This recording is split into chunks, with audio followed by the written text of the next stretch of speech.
नाय मा फोरमायनो सानो? नाय माने एभ्रि इलेक्सनाव टिकेटखौ बिदि रिउमार्स खालामबाल' जाया बेयाव ब्लक लेभेलनिफ्राय थानानै डिस्ट्रिक्ट लेभेल दङ बेयाव सेन्ट्रेल लेभेल दङ पलिसि मेकिं बडि मोनसे दङ मोनफ्रोमबो स्टेपआवनो बे पास जानांगोन जुदि हाग्रामा महिलारि सारनि बिसिया अनजालि सेवलि मेदामा जुदि गेलेनो नागिरदोंब्ला मस्ट वेलकाम खिन्थु बियो हाइकामान्डनि सायाव सोनारगोन आरो हाइकामान्डआ जुदि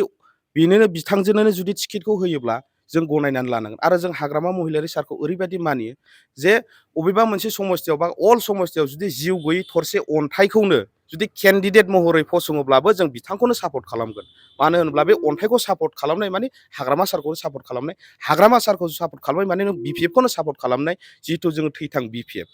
दा आं सेवलि मेदामनि सायाव बेखौनो बुंगोन जे हाइकामान्डआ बेखौ डिसाइड खालामगोन जों दा बेनि सायाव आं जेबो क्लेरिफिकेसनखौ आं होनो हाया जुदि टिकेटखौ हाइकामान्डआ जुदि होयोब्ला बिथांखौ देरहाहोनायनि बेलायाव लाइमोनफ्रा माबायदि निस्सय सेवलि मेदामा दा जेरैबायदि मोनसे मोनफ्रोमबो लेंगुवेजाव एक्सपार्ट जेरै दा बेखौ नायोब्ला नुनो मोनो जे बिथाङा फैगोन समाव गोबां लाइमोनफोरनि भट लानानै देरहागोन आरो बिथांजों लाइमोनफ्राहाय उन थांफानानै बा फोसावदिंनाय हाबाफारियाव गोबां बाहागो लागोन होननानै आङो मिजिंथिदों जिखुनु दा टिकेटनि खोथाया जेबो क्लियार जाथ'वाखै हाइकामान्डनि सायाव सोनारगोन बियो